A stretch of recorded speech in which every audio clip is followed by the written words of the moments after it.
Every channel covering this story counts the Americans forced into RVs, but they miss what happens next. The wealthiest, most self-described compassionate cities in the country aren't responding to that number with housing. They're responding with parking ordinances. In San Francisco, a new law gives residents exactly 2 hours to park their own house. At least 400 families discovered their only form of shelter now qualifies for a citation, regardless of whether they are blocking a sidewalk or simply trying to survive the night. California cities have criminalized the same survival plans they forced their own residents into. Over a 5-month crackdown, the policy turned 82 people into a success story for a press release, while the rest of the population was simply towed out of sight. This chart shows the steep trajectory of full-time RV residents in the United States. In 2019, the Census Bureau tracked 342,000 people living in trailers and motorhomes. By 2023, that number spiked 41% to 486,000 Americans. The RV Industry Association sells a dream of retirees watching sunsets in Sedona. The data, however, reveals a second customer base. A third of full-time residents are raising children inside boxes built for a long weekend, most of them earning under $75,000 a year. Industry spokespeople admit these vehicles are built strictly for recreational use.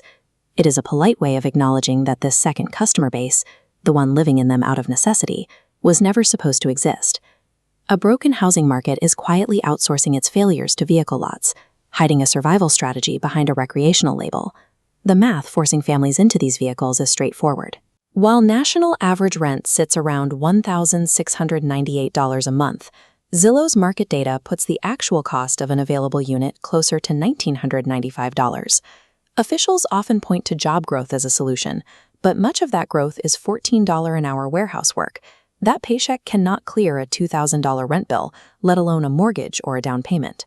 When traditional housing math becomes impossible, the answer comes out to 200 square feet on wheels instead of 4 walls that don't move. This is a spreadsheet with one column missing. Anyone who bought a home a decade ago locked in the old math forever. Everyone renting into the new math is handed a bill they cannot pay, then lectured about budgeting by the generation that closed the door behind them. The physical danger is concrete. In Kerrville, Texas, a flash flood recently erased an entire RV park, washing away 28 trailers and the lives inside. RV parks are frequently built on cheap, unzoned floodplains because the residents are priced out of safer land. The industry admits these vehicles are not built to withstand this level of weather exposure, yet hundreds of thousands of people have no other option. A house has a foundation bolted into bedrock. An RV relies on thin aluminum and the hope that the campground stays dry. Insurance companies that price risk for hurricanes and wildfires have no actuarial tables for an entire neighborhood built to be portable.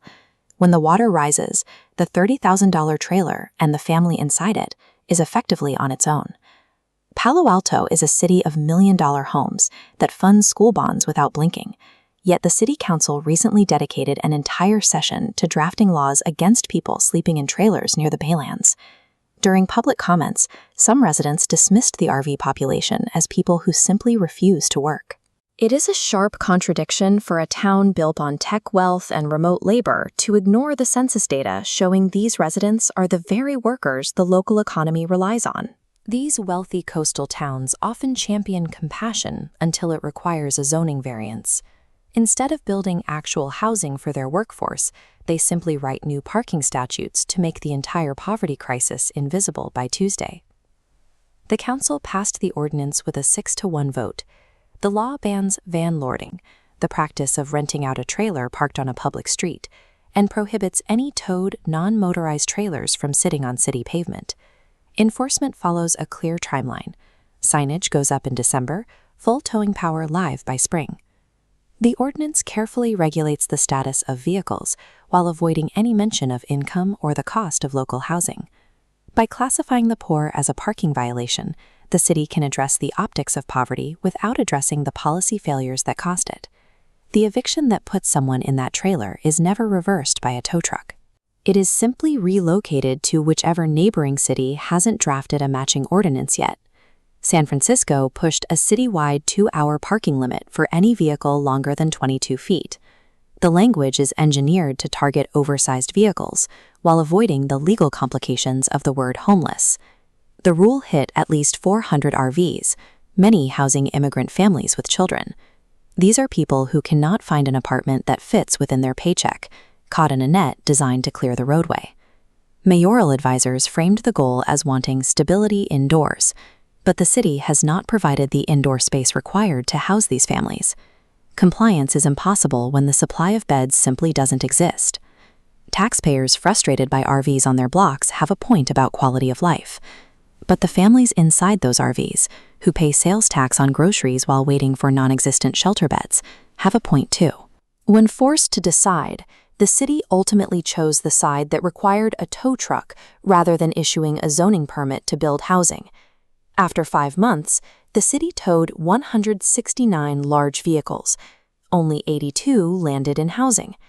The permit only covers people registered by last May. Anyone arriving after faces the 2-hour rule with no exemption and no path to housing. To help residents navigate the paperwork, the city rolled out an AI chatbot. It shipped with enough errors that the people who needed housing the most were often lost in the system built to help them. 82 success stories make a headline, but the families who lose their trailers to an impound lot often become straight homeless. They end up sleeping somewhere far worse than the vehicle the city just took.